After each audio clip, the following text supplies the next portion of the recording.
ഈ വർഷം അവസാന നാളിൽ ഞങ്ങളുടെ പള്ളികളിലെ ചെറുപ്പക്കാർ ഒത്തുകൂടുന്നത് മഹസുവ ഗ്രാമത്തിലാണ്. പള്ളിപ്പണി ഇപ്പോഴും കഴിഞ്ഞിട്ടില്ല. അതിനിടയിൽ കാറ്റഗിസ്റ്റ് വിളിച്ചു പറഞ്ഞു, കുറച്ചുപേർക്ക് മാമോദിസ വേണം. മുതിർന്നവരുടെ മാമോദിസയ്ക്ക് 3 തലങ്ങളുണ്ട്. സാധാരണ ഈസ്റ്ററോട് കൂടിയാണ് അത് നടത്തുക. കാത്തിരിക്കാൻ പറഞ്ഞപ്പോൾ കാറ്റഗിസ്റ്റ് പറഞ്ഞു, അതിലൊരാൾ രോഗിയാണ്. രോഗിയായ വെനലുവിനെ ഞാൻ ആദ്യം കാണുന്നത് 1.5 വർഷം മുൻപാണ്.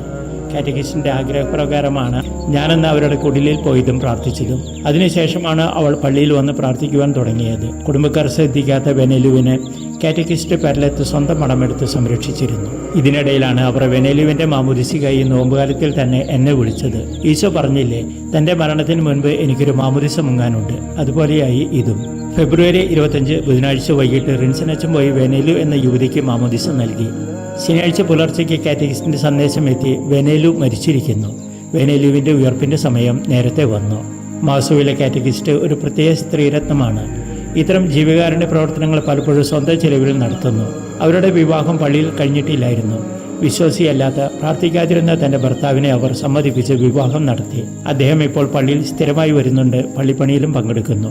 ഭർത്താവും 2 മക്കളുമായി പാടത്തും വേലത്തുമായി കുടുംബജീവിതം നയിക്കുന്നതിനിടയിലാണ് പെരലത്ത് ഇതിനൊക്കെ സമയം കണ്ടെത്തുന്നത്. നമ്മുടെ ഇടയിലെ നല്ലൊരു ശതമാനം അർപ്പിതരും സന്യാസികളും അർപ്പണത്തിൽ ആത്മായിരക്കൾ പുറകിലായി പോകുന്നതിന്റെ വിഷമം തമ്പുരാൻ ഉണ്ടാക്കുന്നില്ലേ?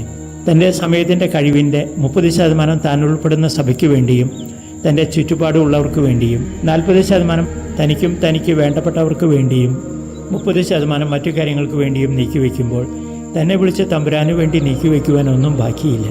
എന്നുവെച്ചാൽ ഒന്ന് സ്വസ്ഥമായിരുന്ന തമ്പുരാനെ ശ്രവിക്കാനും പറയാനും സമയം കാണില്ല. അതേ, പ്രാർത്ഥന പാഴ്വേലയായി കണ്ടുവരുന്നവരുടെ എണ്ണം വർദ്ധിച്ചുകൊണ്ടിരിക്കുന്നു. പ്രാർത്ഥിക്കാത്ത വൈദികന്റെ മിനിസ്ട്രി മരണത്തിന്റെ മിനിസ്ട്രിയാണെന്ന് പറഞ്ഞു കേട്ടിട്ടുണ്ട്. ഈശോയ്ക്ക് ഇഷ്ടമുള്ളത് ചെയ്ത് അവിടുത്തെ സ്നേഹിക്കുവാൻ നമുക്ക് കഴിയുന്നില്ല. മറിച്ച് നമുക്കിഷ്ടമുള്ളത് ചെയ്ത് ഈശോയെ സ്നേഹിക്കുവാൻ ശ്രമിക്കുന്നു. 1 മൈൽ കൂടെ നടക്കുവാൻ അപേക്ഷിക്കുന്നവരോട് കൂടി ഒരു 2 മൈൽ നടക്കുവാൻ നമുക്ക് സമയമില്ല.